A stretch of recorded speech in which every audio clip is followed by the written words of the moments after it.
कोई अगर मुझसे गलत व्यवहार कर रहा है तो क्या वो सहन कर लेना चाहिए? हम अगर नहीं सहेंगे तो क्या हमारे रिश्ते समाप्त हो जाएंगे? वो व्यक्ति मेरा फायदा उठाना चाहता है, क्या मैं इससे बच सकता हूँ? क्या मेरा यह सोच गलत है या सही? श्रीमद् भगवद गीता के पास आपके हर प्रश्न का उत्तर है।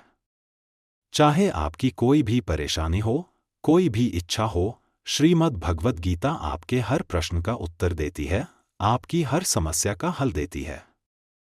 चाहे वह परेशानी आपके मन की हो, या धन की हो, या आपके शरीर की हो, या आपके रिश्तों की हो, आपको अपनी हर समस्या का उत्तर श्रीमद् भगवद गीता में जरूर मिलेगा।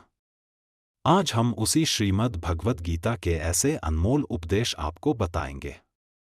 गीता का पहला अध्याय जिसका नाम अर्जुन विशद योग और दूसरा अध्याय जिसका नाम सांख्य योग है, उसके आरंभ में अर्जुन ने श्री कृष्ण के आगे अपना दुख प्रकट किया है कि हे केशव, मैं कौरवों से कैसे युद्ध कर सकता हूं? यह सब तो मेरे अपने ही है। मैं कैसे भीष्म पितामह और गुरु द्रोणाचार्य से युद्ध करूंगा, क्योंकि वो दोनों मेरे पूजनीय हैं। इसलिए इन गुरुजनों को मारने से तो अच्छा है मैं भिक्षा के अन्न को खाकर अपने जीवन का गुजारा करूं। और जिन कौरवों से मैं युद्ध करने जा रहा हूं, वह सब धृतराष्ट्र के पुत्र मेरे भाई ही हैं, मेरे अपने ही हैं। इन सबको मारने से अच्छा है कि मैं सन्यासी बन जाऊं। तो श्री कृष्ण ने अर्जुन से कहा कि यहां कौन अपना है और कौन पराया है। जो अधर्म करता है उसके साथ युद्ध करना तुझे मोक्ष और मुक्ति देगा। तू अपने इस मन के मोह को त्याग दे, नहीं तो सारा जग तेरी निंदा ही करेगा, तुझे डरपोक कहेगा। बात अपने पराये की नहीं है, बात धर्म और अधर्म की है, बात सही और गलत की है। अगर तू गलत को सहेगा, उसका अंत नहीं करेगा, तो गलत करने वाले को और बल मिलेगा, वो और भी गलत करेगा। इसीलिए मन के मोह को त्याग करके तू युद्ध कर। श्रीमद् भगवद गीता का उपदेश यही है कि कोई अगर आपका अपना है या कोई आपसे बड़ा है तो उसका अपने प्रति गलत व्यवहार कभी भी सहन नहीं करना चाहिए।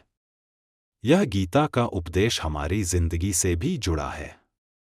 हम भी अपने मन की अधिकतर तकलीफों को यह सोचकर जिंदगी भर सहते रहते हैं कि यह तो मेरा अपना है, यह तो मेरा बड़ा है, इसको हम कैसे कुछ कह सकते हैं।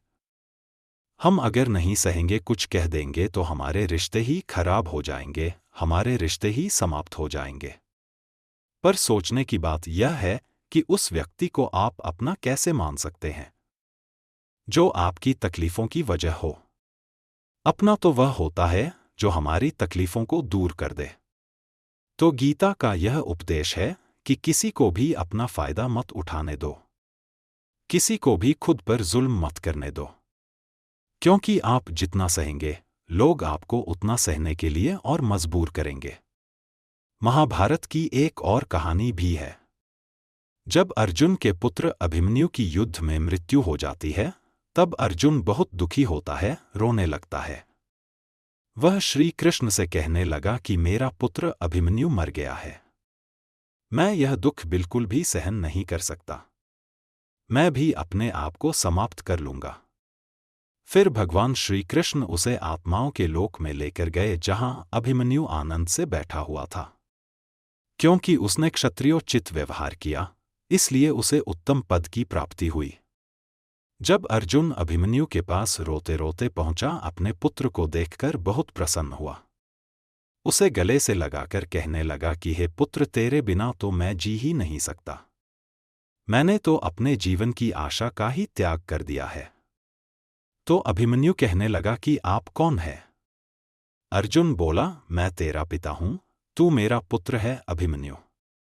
तो अभिमन्यु कहने लगा कि कौन पिता कौन पुत्र? मेरे हजारों जन्म हुए हैं, किसी जन्म में आप मेरे पिता बनते हैं और किसी जन्म में मैं आपका पिता बनता हूं। आत्मा का ना कोई माता होता है ना कोई पिता होता है। जब अर्जुन ने देखा कि मेरा पुत्र मुझे पहचान भी नहीं रहा तो उसका सारा मोह खत्म हो गया। इसलिए गीता के इस उपदेश को ठीक से समझ लो कि यहां कोई अपना पराया नहीं है।